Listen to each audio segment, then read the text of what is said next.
my microphone. How are you? It's so good to see you. It's good to see you guys. My God, It's strange to, well, we don't have anyone here, but especially you, you're always here. even virtually, right? Yeah. So, Yeah. to just let everyone know who you are, your name is Alexandre Philippe, and you've been here so many times that I lost count. Because you continue to make great documentaries about films and topics that we love. And I have to say, I just want to say thank you actually for making another film that reminds me why I love film so much. Well, thank you. Thanks for showcasing my films year after year. So, So this year's film is, of course, Leap of Faith, which is a documentary about William Friedkin and his film The Exorcist. And I haven't seen that movie in. We screened it here a few years ago, and I really want to see it again now. Actually, good, good. Well, I guess I've done my job, right? yeah. So the way this film is a bit different than your other films because your previous films you've talked to several different people of on their interpretations and their um, how they have or seen the films that my English just stopped working now. No, it's okay. Yeah, I mean, But in the sense that really this is the first time that I'm having sort of a first-hand account, right, right, as opposed to George Lucas, who never obviously would not speak to me, or Hitchcock, who couldn't because he wasn't around. Or no. yeah, sure, yeah, So, but here you've chosen to speak. You've been able to speak to him directly, and you've chosen to only speak to him. yeah. And can you tell us a little bit about the process? Yeah, I mean, it was, I wasn't, in fact, at all planning on making a film about The Exorcist. It turned out that I was at the Sitges Film Festival, as I've been many times, but in 2017, I was actually, touring with 7852, my film on Psycho. And Friedkin was getting his Lifetime Achievement Award there.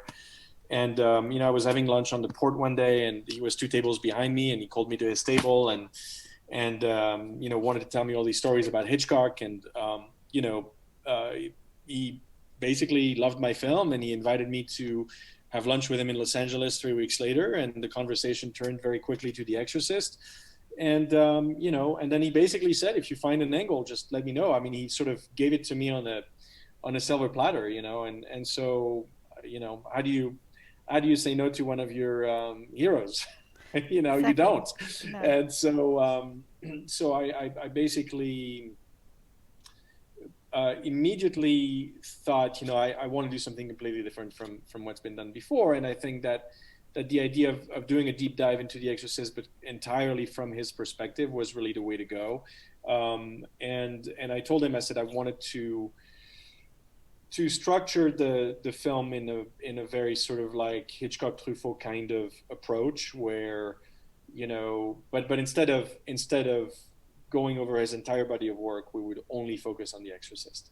So we would crack open every sequence, every scene, every technique, every influence, all of that.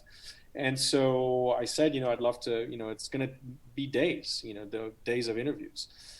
So we started with 3 days, and then we added a fourth, and then we added a fifth, and then we added a sixth. And so the result, Leap of Faith is the result of 6 days of interviews on The Exorcist with Billy Friedkin. Yeah, it's wow, 6 days of interviews. That's a lot of information to edit together, and I think There's you. yeah, I will say that there's no film school you could pay that would give you what those 6 days gave me. Like it's life changing Really. experience for sure. Oh yeah, I mean, well, not to mention, of course, that in between there were a number of conversations and phone calls and lunches and Yeah. all of that. And I mean, he is um, He's incredible. He's an incredible man. As hopefully, clearly, I'm sure it comes across in Leap of Faith. I mean, he's not just a great storyteller, but he's just an amazing human, and I'm really glad that he was able to share, beyond. And it was very important for me to go beyond the sort of the tall tales, because he's a showman, right? He's a great showman. He's larger than life, but to be able to sort of get to these moments of talking about grace notes, obviously his incredible monologue on Kyoto, which in the Zen Gardens, which closes the film, that's the kind of stuff that for me, I'm proud of stuff to have been able to get to that, because I think that's really the essence of William Friedkin, and I think it's a side of him that you know, we as film fans didn't really know existed. No, I was surprised at the the spiritual and philosophical sides of of the story or of him, and Yeah. I especially enjoyed the part of the Zen garden in the end as well. It was really really nice. You're like in your other films, you yourself is not very present in the film. I mean, he mentions your name and references you, I think, once or twice. Yeah. Um, do you feel that it's when you watch the film, it feels like it's his stage and his story, and um, you're not sort of poking into the things that he's saying. Is that how it went down when you were talking to him, or did you question the things that he said, or did you just give him Oh space to no, talk? I pushed back a lot. I mean, I think that, I mean, especially when, the whole sequence when he talks about, the climax of The Exorcist, and how, it made sense for Bloody, but it didn't make sense for him. And still to this day, it doesn't make sense. I pushed back a lot, because for me, the scene makes sense. And this is why I think you can see a little bit of his sort of, not frustration, but he was excited about it, but that sequence, I think, in Leap of Faith is probably maybe 3 minutes, but we had a back and forth on that scene for probably an hour and a half, you know.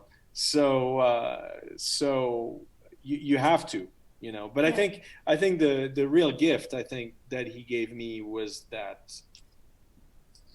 um, he never. I mean, there was no sort of taboo. There was no area where I couldn't go, and there was this, I mean, amazingly, this complete trust. He never even asked me what I was doing. He never asked to watch some of it until it was finished. He kind of trusted the process, and he went along with it 100%. And so I felt very comfortable, going anywhere with him, and pushing back and pushing him as far as I could go to see what would come out, and that was pretty that was pretty fun. So, but when he talks about the ending, what's your take on it? Do you feel like he was not satisfied with the ending, or It doesn't make sense to him. it It doesn't make doesn't make sense? sense to him that because to him it's still a suicide. Right. um, for me, I mean, my reading on the ending is that it's the ultimate sort of sacrifice. Yeah. And what's even more remarkable, most remarkable about, I think, that scene is that it's not just a sacrifice, but Father Karras sacrifices himself for a little girl whom he's never even met. I mean, he's only met the demon. He Right. only knows her in her demonic form. So, talk about an incredible act of selflessness.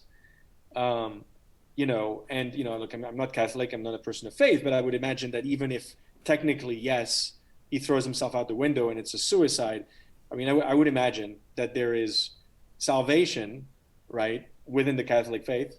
But I'm hoping for someone who makes such an act of of extraordinary sacrifice. So, but it doesn't make sense to Friedkin because he thinks that a Catholic wouldn't kill himself. Right. right. Right. Okay. Exactly. Well, it's interesting that he talks so much about all the details in the film, and um, at the same time, he says that so many things were um, not on purpose or just happened, Yeah. or so. Yeah. I have a Yeah. question actually for you. I'm sorry. I actually have a question for you, or there's a Yeah. comment from one of our readers online. She says, "Watched Leap of Faith and was totally fascinated by director's creative process. Thank you for making the film." Thank you. And also another question, which I don't really understand. If you got time, could you ask Alexandre about his experience on shooting Half in the Bag? Oh. Yeah, oh gosh, that's funny. People ask me that about that repeatedly. It's so I was in an episode of well, if you I don't know if you know Red Letter Media, but they're these really fun guys. They were actually featured in well, briefly in The People versus George Lucas, and then I had them do some segments for Dark of the Dead. They're the ones who do this these really sort of funny sort of zombie apocalypse segments.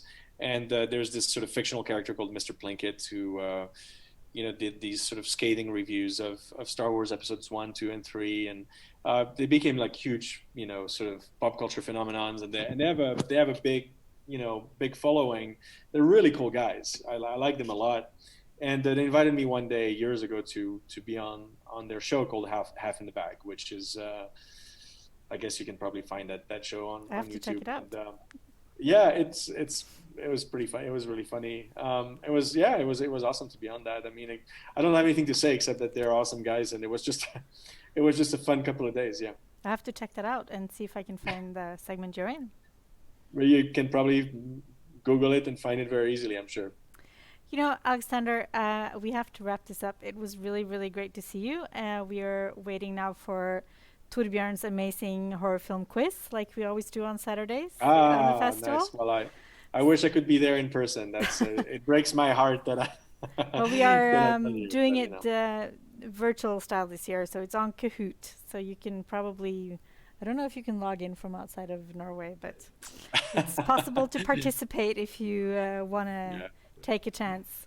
Well, I'm Oh, hoping it's to be back. I'm hoping to be back someday, and obviously wish you guys just all the best. And I just I've said it many times. I'll say it again. You guys are the best. You have an incredible, just unbelievable festival, unbelievable community, and yeah, I just love everything about Ramaskrik. So, thank you. And it's because of guests like you that we are able to do this. So thank you for joining us again this year, and we'll of see you course, sometime in the future, I'm sure. I hope so too. All right. All Thanks. right, Nice to see you. bye.